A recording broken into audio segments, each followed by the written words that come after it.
Assalamualaikum warahmatullahi wabarakatuh. Perkenalkan, nama saya Hendro Gunawan.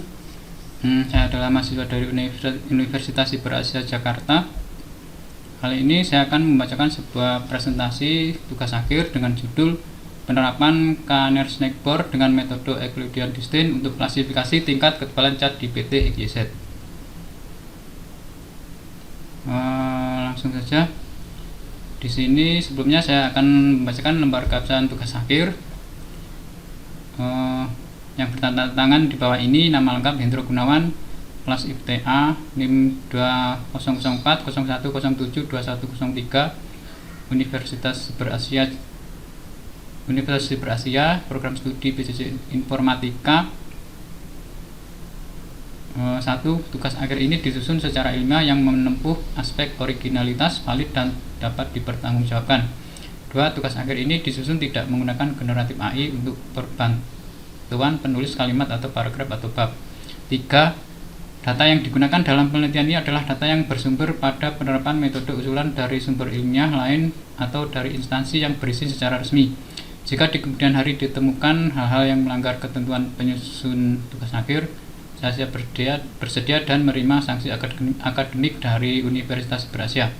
Demikian pernyataan ini saya buat. Latar belakang masalah.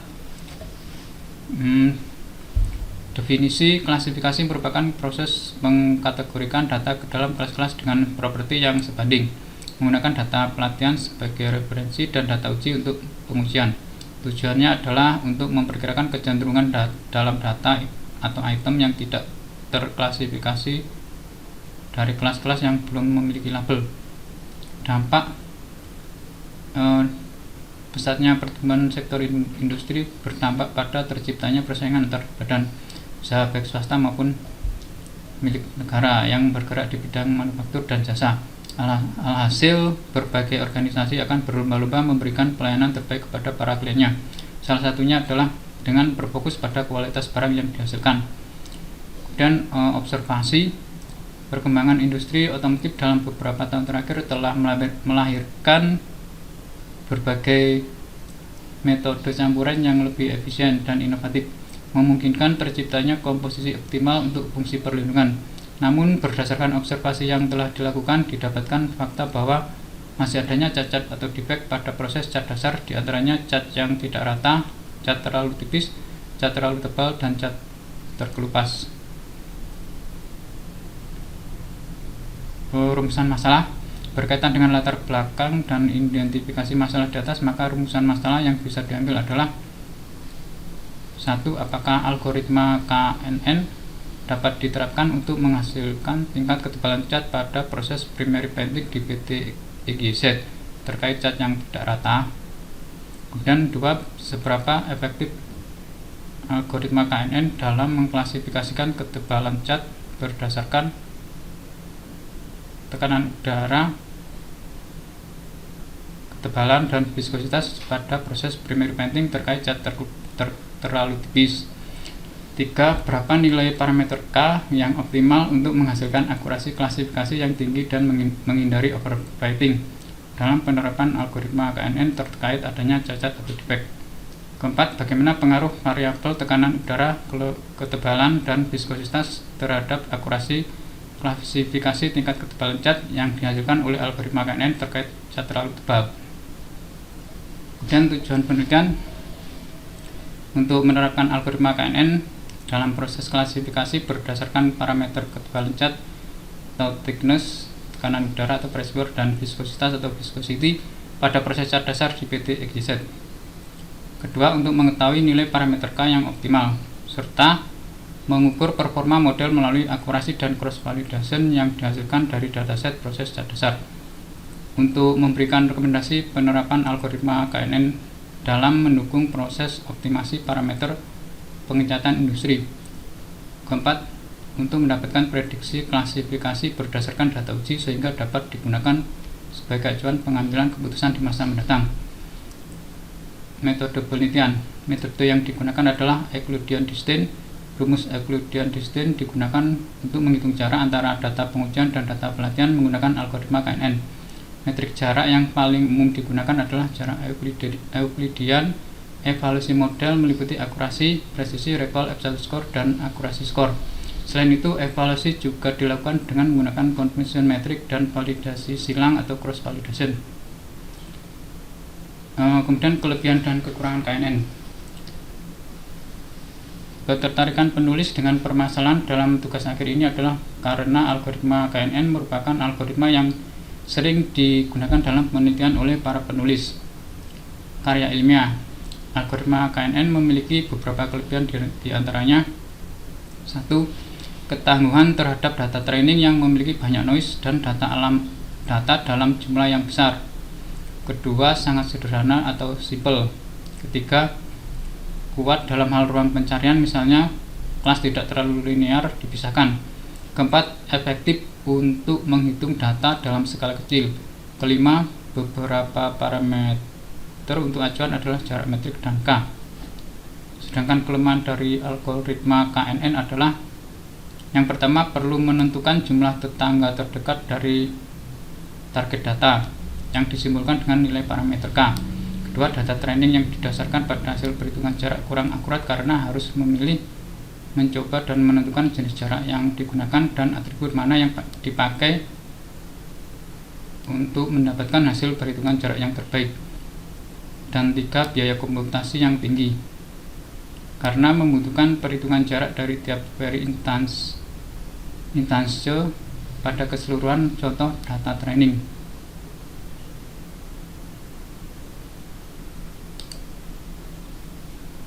Selanjutnya yaitu tahapan penelitian. Berikut ini adalah tahapan penelitian, langkah-langkah utama dalam pengembangan dan pengujian model menggunakan algoritma KNN seperti ditunjukkan pada gambar 1. Jarak Euclidean atau D antara dua titik data x1, x2 titik n dan c1, c2 titik n. Dengan n atribut dijelaskan dalam rumus Euclidean distance sebagai berikut: D sama dengan akar x1 dikurang c1 kuadrat ditambah x2 dikurang c2 kuadrat ditambah titik-titik ditambah xn dikurang cn kuadrat. Dengan D adalah jarak antara dua titik data x dan c titik x dan c, kemudian xn adalah nilai dari data uji atau data yang akan diklasifikasikan, dan cn adalah nilai dari data latih atau data pembanding, dan n adalah jumlah atribut atau variabel yang digunakan. Yang pertama yaitu dataset. Dataset yang digunakan disimpan dalam file bernama dataset LSX dengan total sebanyak 115 entity data. Penjelasan lebih rinci terhadap struktur data adalah sebagai berikut: A. Dataset terdiri dari dua kelas kategori yaitu good dan not good. B. Atribut pressure atau tekanan udara, thickness atau ketebalan cat, dan viskositas, ketebalan atau kekentalan cat merupakan variabel independen yang berperan dalam proses klasifikasi dan digunakan dalam perhitungan jarak antar data. C. Atribut label adalah variabel dependen atau target output yang nilainya dipengaruhi oleh kombinasi dari variabel independen. Variabel ini menunjukkan hasil klasifikasi akhir dari tingkat ketebalan cat, apakah termasuk good atau not good. Kemudian 2. Training data dan testing data. Pada proses ini data dibagi menjadi dua bagian, yaitu data training dan data testing. Sebanyak 70% atau 81 dari data kumpulan data digunakan untuk proses latihan atau training, sedangkan 30% atau 34 data digunakan untuk pengujian atau testing. Di sini ditunjukkan pada gambar 2 yaitu data training sebanyak 70% dan data testing sebanyak 30%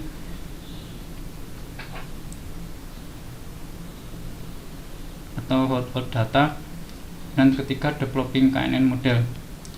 Proses klasifikasi menggunakan algoritma KNN dilakukan melalui 3 langkah utama, yaitu pembangunan model, penerapan model, dan evaluasi model.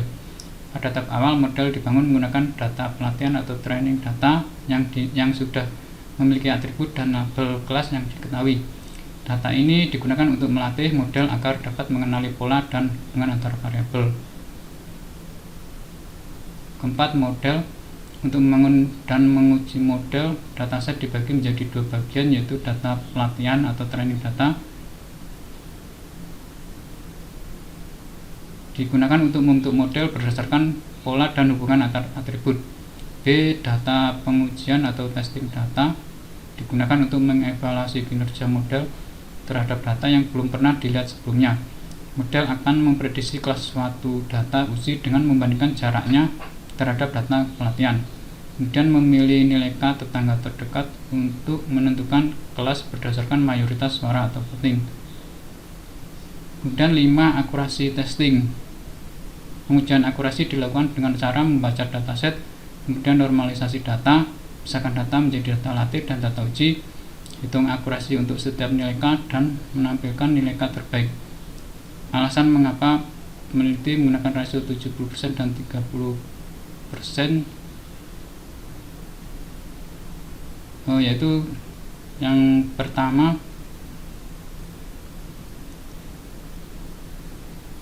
di sini keseimbangan antara pelatihan dan pengujian. Kemudian A, dengan 70% atau training model memperoleh informasi yang cukup untuk mempelajari pola dari data.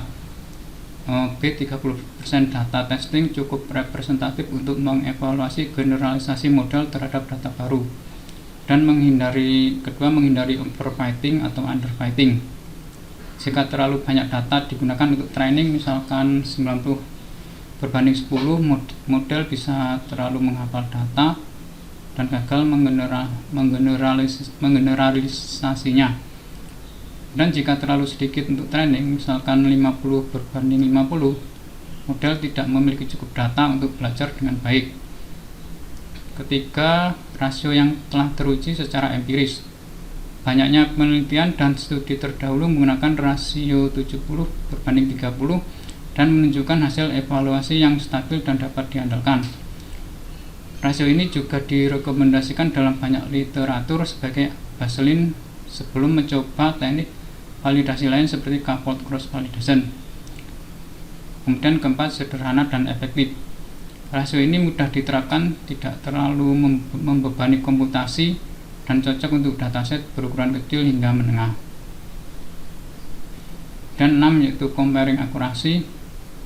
Penelitian ini melakukan perbandingan akurasi dengan menggunakan variasi nilai parameter K pada algoritma Kanner-Slagbor atau KNN. Nilai K divariasikan mulai dari K1 hingga K18 untuk mengamati pengaruhnya terhadap performa klasifikasi.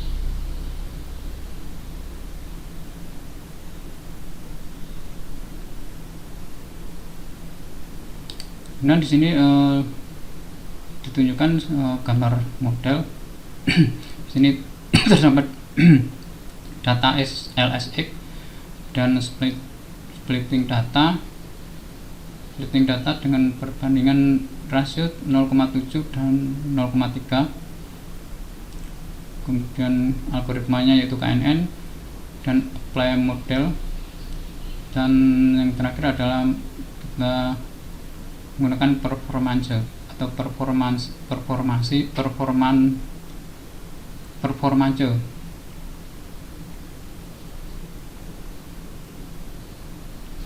Untuk implementasi metode usulan, di sini menggunakan teknik pengumpulan data, yaitu pertama wawancara, kemudian observasi, dan 3 studi literatur.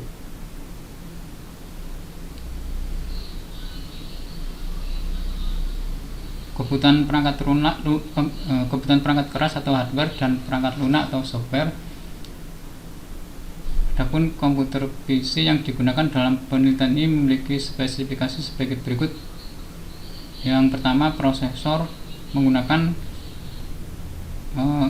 Intel Core i9 generasi ke-12, kemudian RAM 32 GB. Kemudian selain kebutuhan perangkat keras, diperlukan juga perangkat lunak yang diperlukan untuk penelitian ini. Kebutuhan jenis perangkat lunak yang digunakan meliputi yang pertama sistem operasi, Sistem operasi komputer yang digunakan dalam penelitian ini adalah Windows 11 Pro Education versi 22.2, dan aplikasi perangkat yang dipakai. Dalam penelitian ini, penulis memanfaatkan Google Colab sebagai platform dalam penerapan metode Canvas Labor pada pelatihan ini.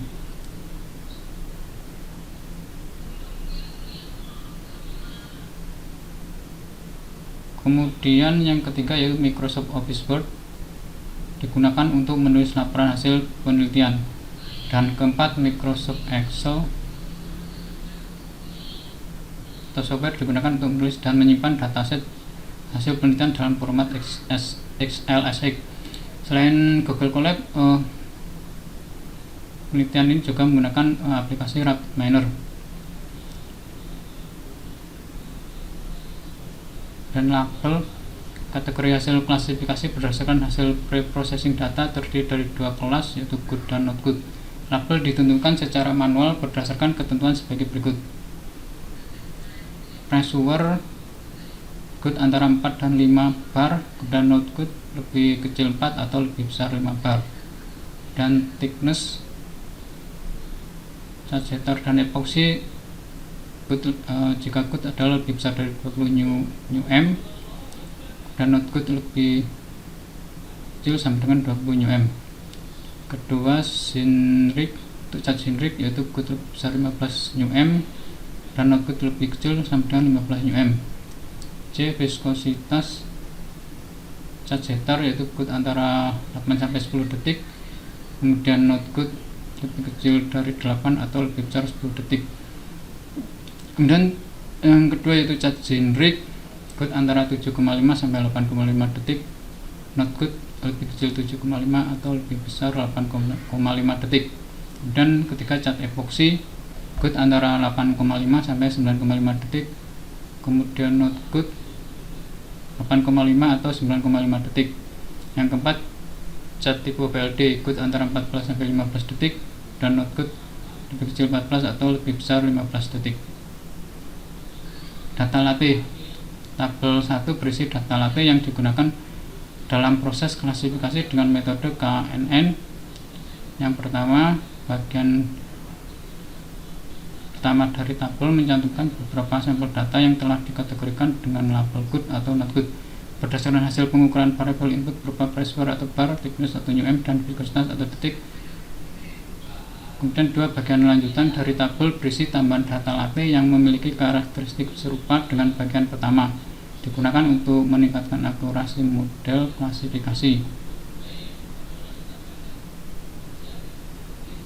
Kemudian data uji.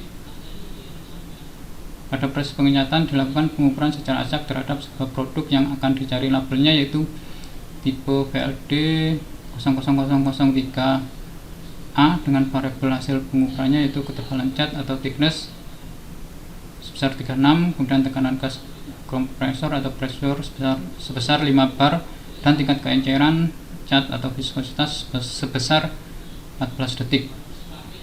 Data uji ditunjukkan seperti pada tabel 2. Terlihat bahwa pada data ke-115 belum memiliki label. Menentukan nilai K. Menentukan jumlah tetangga terdekat yang diwakili oleh parameter K. Nilai akurat parameter K untuk kategori ini ditentukan oleh data pelatihan yang digunakan. Iterasi dilakukan dari K1 sampai dengan K18 untuk mendapatkan akurasi yang terbaik. Kemudian menghitung jarak antara data baru dan masing-masing data lainnya. Dalam perhitungan jarak antara tiga titik digunakan metode Euclidean distance dengan rumus 3D atau rumus ke-1.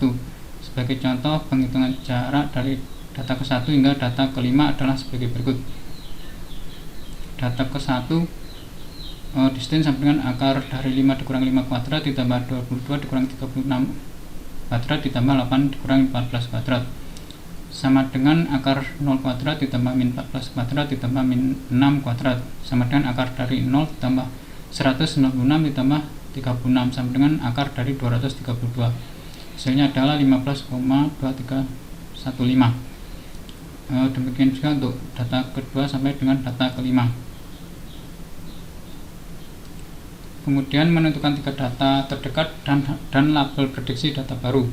Setelah menghitung jarak antara data baru dengan seluruh data pelatihan menggunakan metode Euclidean distance, langkah selanjutnya adalah menentukan K tetangga terdekat untuk proses klasifikasi. Pada contoh ini digunakan K sama dengan 3. Jarak dari setiap data pelatihan ke data baru diurutkan secara ascending dari yang paling dekat ke yang paling jauh. Kemudian dipilih 3 data terdekat. Hasil peringkat jarak dan label dari ketiga data tersebut disajikan pada tabel 3. Tabel 3 menunjukkan klasifikasi data baru menggunakan algoritma KNN dengan K sama dengan 3.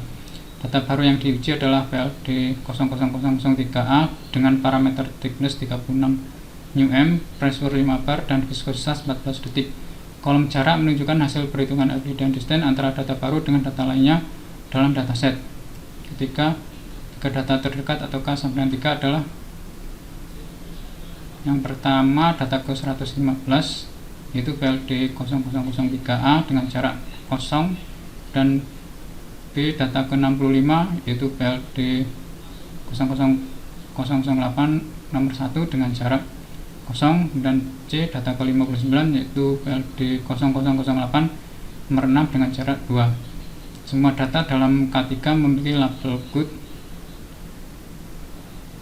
karena ketiga tetangga terdekat semuanya memiliki label good, sehingga berdasarkan prinsip majority voting dalam algoritma KNN, maka label prediksi untuk data baru yang ditentukan sebagai good juga ditentukan sebagai good. Hasil dan analisa. Hasil akurasi berdasarkan nilai K. Akurasi model KNN untuk setiap nilai parameter K ditunjukkan pada gambar pada tabel 4.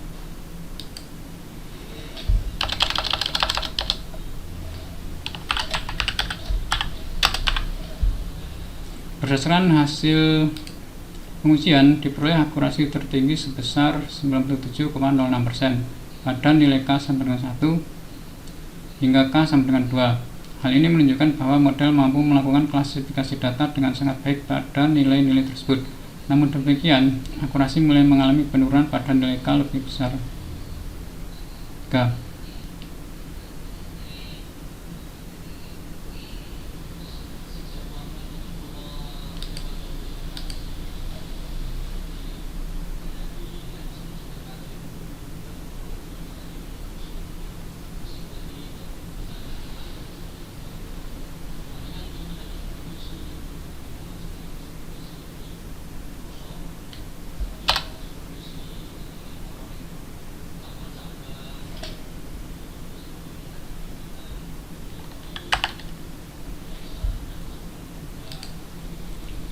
Yaitu menjadi 94,12% pada K sama dengan 3 hingga K sama dengan 15. Maaf, di sini K lebih besar sama dengan 3. Pada K sama dengan 3 hingga K sama dengan 15, penurunan ini mengidentifikasikan bahwa model mulai melakukan generalisasi dengan baik dan tidak terlalu sensitif terhadap data pelatihan atau tidak overfitting. Selanjutnya, akurasi kembali menurun menjadi 91,18% pada nilai K sama dengan 16 hingga K sama dengan 18. Penurunan ini menunjukkan adanya kecenderungan underfitting, di mana model terlalu menyamaratakan sehingga kehilangan ketajaman dalam melakukan klasifikasi. Berdasarkan hasil evaluasi tersebut dapat disimpulkan bahwa K1 dan K2 memiliki akurasi yang sangat baik dalam mengklasifikasikan data. Grafik parameter K terhadap akurasi. Pada gambar 5 menunjukkan hubungan antara nilai parameter K dan tingkat akurasi model atau model KNN yang dihasilkan. Sumbu horizontal X mempresentasikan variasi nilai K dari 1 hingga 18. Sementara sumbu vertikal Y menunjukkan nilai akurasi dari model untuk setiap K. Berdasarkan grafik, pada nilai K1 hingga K2 akurasi tetap berada pada 97,06%, menunjukkan model mampu mengklasifikasikan dengan sempurna.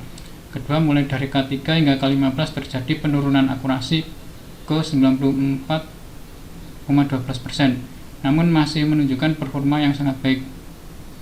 Ketiga, pada K lebih besar sama dengan 16, akurasi menurun lebih lanjut menjadi 91,18% dan tetap stabil hingga K sama dengan 18, menunjukkan kecenderungan underfitting. Dan dari grafik ini dapat disimpulkan bahwa nilai K terbaik adalah dalam rentang 1 hingga 2 karena mampu memberikan akurasi tinggi sekaligus menjaga kemampuan generalisasi model. Selanjutnya confusion metric. Confusion metric pada gambar 6 digunakan untuk mengevaluasi performa model klasifikasi dengan memberikan gambaran menyeluruh terhadap hasil prediksi dibandingkan dengan data sebenarnya. Confusion metric menyusun data uji ke dalam kategori true positif atau TP, true negatif atau TN, false positif atau FP, dan false negatif atau FN, sehingga memudahkan dalam mengukur akurasi dan kesalahan model. Berdasarkan hasil pada gambar 6 diketahui bahwa sebanyak 31 data class good berhasil diklasifikasikan dengan benar sebagai positif atau true positif. Kemudian sebanyak 2 data class not good berhasil diklasifikasikan dengan benar sebagai negatif atau true negatif. Kemudian terdapat kesalahan klasifikasi sebagai berikut.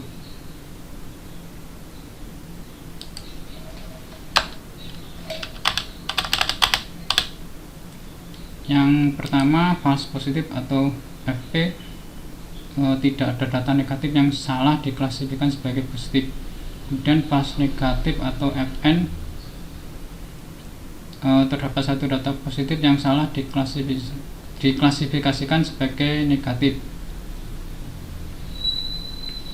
Akurasi dihitung dengan rumus TP plus TN dibagi TP plus TN plus FP plus FN sama dengan 31 ditambah 2 yang ini, dan dibagi 31 ditambah 2 ditambah 0 ditambah 1, hasilnya sama dengan 33 bagi 34.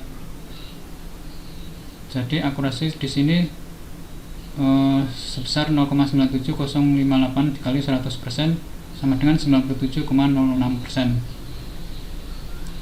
Dengan kemudian visualisasi confusion metric dengan nilai false positif atau FP sama dengan 0 dan false negatif atau FN sama dengan 1, model menunjukkan klasifikasi yang sangat baik meskipun terdapat satu kesalahan dalam mengklasifikasikan kelas positif. Secara keseluruhan akurasi model mencapai 97,06%, menandakan bahwa model mampu mengklasifikasikan data dengan tingkat keakuran yang tinggi terhadap dataset yang digunakan. Hasil visualisasi confusion metric ditampilkan pada gambar 7.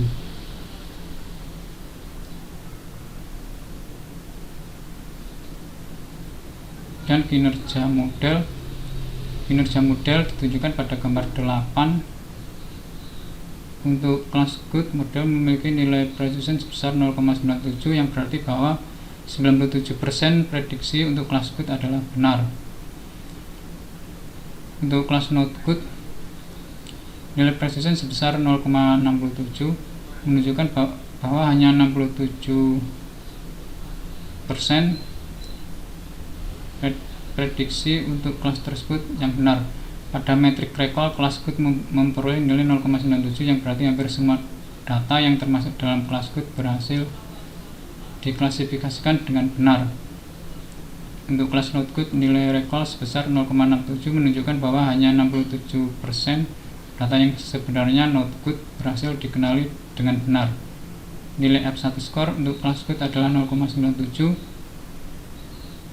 sedangkan untuk kelas not good adalah 0,67, mencerminkan keseimbangan antara precision dan recall pada kedua kelas tersebut.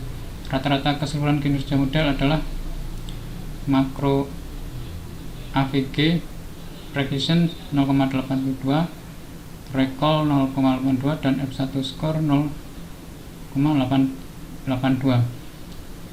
Kemudian weighted average precision 0,82,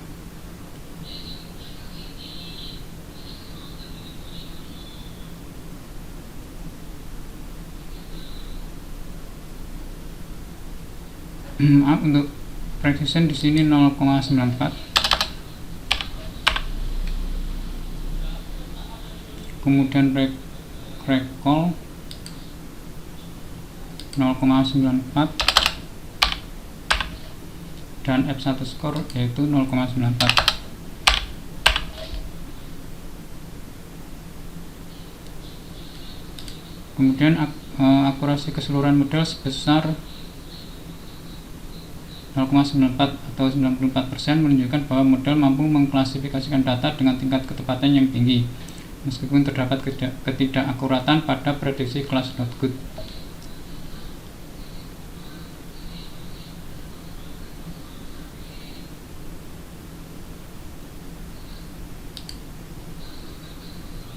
Untuk mengevaluasi stabilitas dan generasi model dalam melakukan klasifikasi digunakan metode K-fold cross validation dengan jumlah lipatan K sebanyak 10 seperti ditunjukkan pada gambar 9.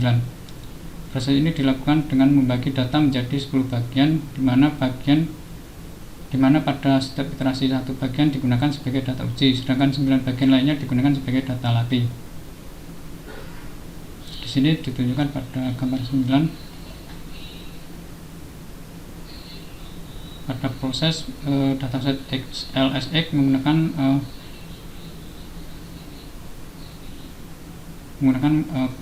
K cross validation dengan lipatan sebanyak 10. Tingkat ketebalan cat. Dalam analisis ini dataset yang digunakan berisi informasi mengenai berbagai tipe cat dasar beserta nilai ketebalan atau thickness dalam satuan mikrometer atau μm.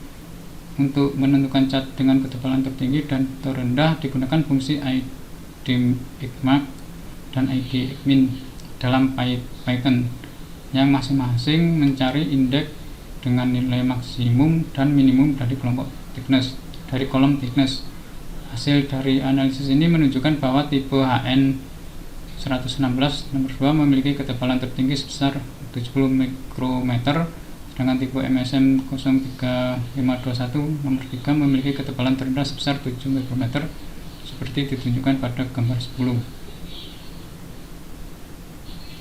Sini baca dataset, itu dataset yang dibaca yaitu dataset XLSX dan cari cat paling tebal menggunakan id_max dan id_min. Ini yang diuji yaitu thickness, kemudian hasil kita cari cat yang paling tebal dengan satuan mikrometer, thickness most underscore thickness yaitu satuannya yaitu mikrometer, dan print cat yang paling tipis ini cari tipe, kemudian thicknessnya berapa dan satuannya adalah mm, sehingga didapatkan cat paling tebal adalah tipe HN116 nomor 2 dengan thickness 70 mm dan cat paling tipis yaitu tipe MSM 03521 nomor 3 dengan thickness yaitu 7 mm. Yang selanjutnya yaitu diagram Pareto.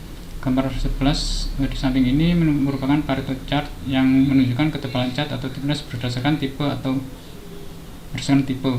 Berikut adalah penjelasannya. Batang warna biru atau histogram di sini menunjukkan nilai ketebalan cat untuk setiap tipe. Kemudian data yang telah diurutkan dari nilai ketebalan tertinggi hingga terendah sehingga memudahkan identifikasi tipe-tipe cat yang paling dominan berdasarkan ketebalannya. Dan dua garis berwarna hijau atau kurva Pareto mempresentasikan presentase kumulatif ketebalan dari seluruh tipe cat. Presentase ini ditampilkan pada sumbu vertikal kanan dengan nilai 0% sampai 100%. Kurva ini membantu dalam menentukan kontribusi proporsional dari setiap tipe terhadap total ketebalan cat. Sebagai contoh, pada grafik ditunjukkan bahwa tipe RPA 00181 nomor 2 berkontribusi pada titik kumulatif sekitar 98,06%, yang menunjukkan bahwa sebagian besar ketebalan cat didominasi oleh beberapa tipe cat saja. Penggunaan Pareto chart ini sangat bermanfaat untuk analisis prioritas dalam pengendalian kualitas maupun optimalisasi produksi, khususnya dalam menentukan tipe cat yang paling signifikan terhadap parameter ketebalan. Terakhir, kesimpulan. Berdasarkan proses perancangan, implementasi, serta pengujian yang telah dilakukan dalam penelitian terkait ketebalan cat di PT EGZ, dapat disimpulkan bahwa 1. Algoritma KNN berhasil diterapkan untuk mengklasifikasikan tingkat ketebalan cat pada proses primary painting. Dengan menggunakan metode Euclidean distance, model mampu menghitung jarak antar sampel data dan menentukan kelas berdasarkan sejumlah tetangga terdekat atau nearest neighbor. Kedua, efektivitas KNN dalam klasifikasi dengan rasio data latih 70% dan data uji 30%. Model menunjukkan performa tinggi dengan tingkat kesalahan yang relatif kecil. Hal ini membuktikan bahwa KNN cukup efektif dalam mengklasifikasikan tingkat ketebalan cat. 3. Berdasarkan hasil uji validasi silang atau cross validasi, diperoleh bahwa nilai parameter K optimal berada pada rentang K1 hingga K2 dengan tingkat akurasi sebesar 97,6%. Hasil ini menunjukkan bahwa model mampu mengklasifikasikan data dengan tingkat akurasi tinggi serta memiliki kemampuan generalisasi yang baik. Hasil analisis menunjukkan bahwa variabel tekanan udara, pressure, ketebalan cat atau thickness, dan viskositas cat atau viscosity memiliki pengaruh yang signifikan terhadap performa klasifikasi. Ketiga variabel ini berperan penting dalam menentukan hasil klasifikasi ketebalan cat oleh model KNN karena nilai-nilai yang terkandung di dalamnya menjadi dasar dalam penghitungan jarak antar data. Dan saran berikut adalah beberapa saran untuk penelitian ini agar dapat dikembangkan lebih lanjut. Yang pertama, saat ini pemilihan nilai K optimal dilakukan dengan cross validation. Untuk meningkatkan akurasi dapat dicoba grid share atau random share agar pemilihan nilai K lebih optimal dan tidak overfitting pada dataset tertentu. Yang kedua, selain itu, eksplorasi metode lain seperti weighted KNN, di mana kontribusi tetangga lebih dekat diberi bobot lebih tinggi, bisa menjadi alternatif. Ketiga, selain Euclidean distance, bisa diuji metode lain seperti Manhattan distance, Minkowski distance, atau Mahalanobis distance untuk melihat apakah ada peningkatan akurasi dalam klasifikasi ketebalan cat.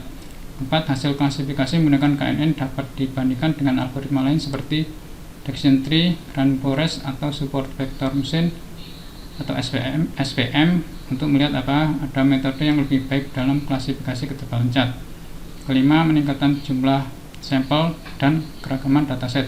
Misalnya, variasi lebih banyak dalam tipe cat, tekanan udara, atau suhu lingkungan, agar model lebih generalisasi dan robust terhadap kondisi dunia nyata. Keenam, selain pressure, viscosity, dan thickness, faktor eksternal lain seperti suhu lingkungan, kelembapan udara, atau jenis material dasar dapat diteliti untuk melihat apakah memiliki dampak terhadap kualitas pengecatan. Ketujuh, menggunakan metode feature selection seperti Principal Component Analysis atau PCA atau Recursive Feature Elimination atau RFE untuk menentukan fitur yang paling berpengaruh dalam prediksi ketebalan cat sehingga model bisa lebih efisien. 8. Model yang dikembangkan dapat diintegrasikan ke dalam sistem berbasis IoT atau dashboard monitoring real time yang dapat membantu operator dalam mengontrol ketebalan cat selama proses produksi. Oke, demikian presentasi dari saya.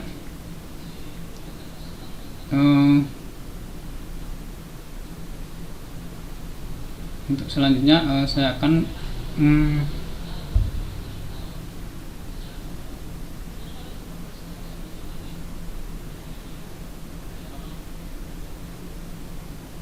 mengimplementasikan program ini dalam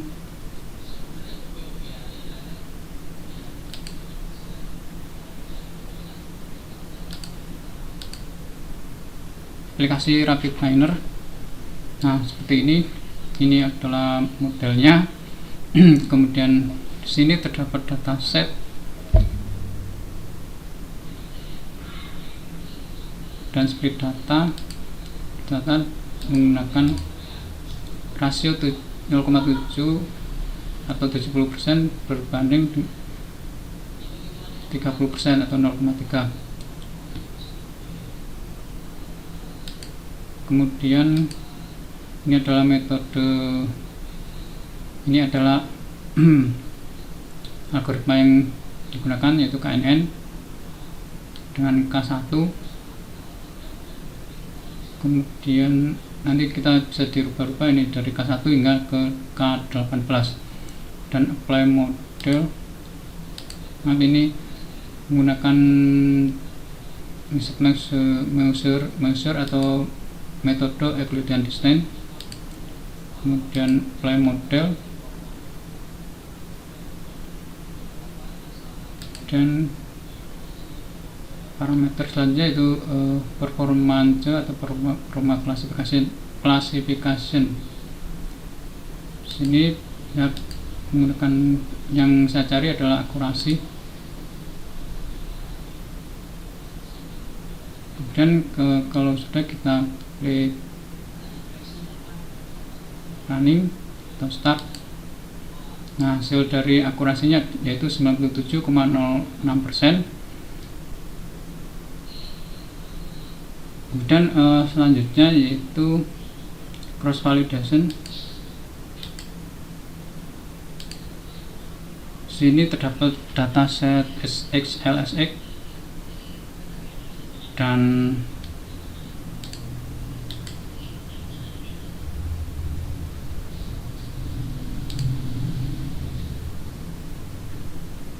proses cross validation menggunakan number of fault 10, sampling type otomatik,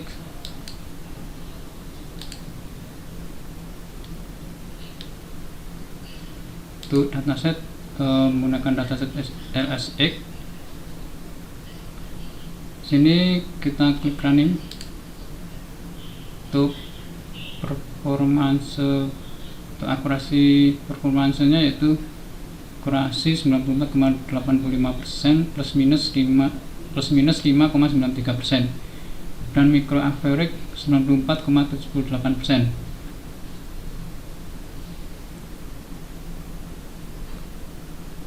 Untuk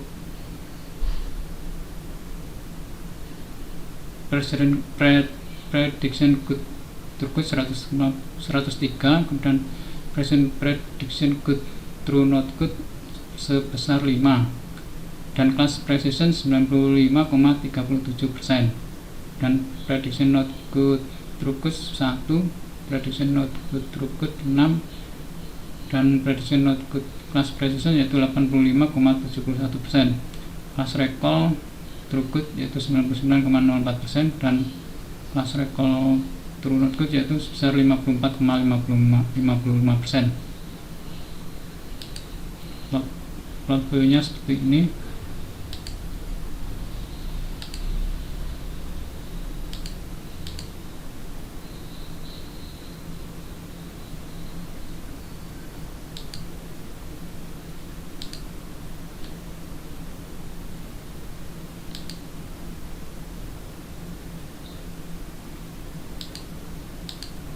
Terus untuk dataset yaitu seperti ini, terdiri dari 115 sampel dataset, kemudian satu spesial atribut yaitu label dan 6 regular atribut yang terdiri dari tanggal, tipe, jenis cat, pressure, thickness, dan viscositas. Kemudian untuk jumlah data seluruhnya seperti ini. Untuk terakhir adalah tipe PLD 3A. Di sini labelnya adalah good dan untuk statistiknya di sini tidak ada missing data. Dan untuk visualisasinya seperti ini ada tipe, dan untuk tipe adalah di bagian bawah itu sumbu X, dan sumbu Y adalah thickness atau ketebalan. Seperti ditunjukkan di sini, tipe cat yang paling tebal adalah N116 nomor 2, dan yang paling tipis adalah MSM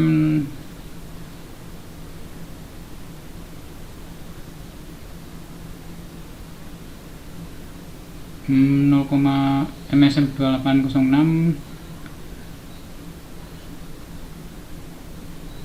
nomor 52. Sedangkan yang paling tebal ini N116 nomor 2 dengan ketebalan yaitu 70 Nm, dan PL6 nomor 2 dengan ketebalan juga 70%. Di sini juga terdapat cat paling tipis yaitu MSM 03521 nomor 3 dengan ketebalan 7 Nm, dan MSM 02806 nomor 52 dengan ketebalan 7 Nm. Oke, sekian presentasi dari saya. Jika ada yang salah mohon dimaafkan. Akhir kata saya ucapkan wassalamualaikum warahmatullahi wabarakatuh.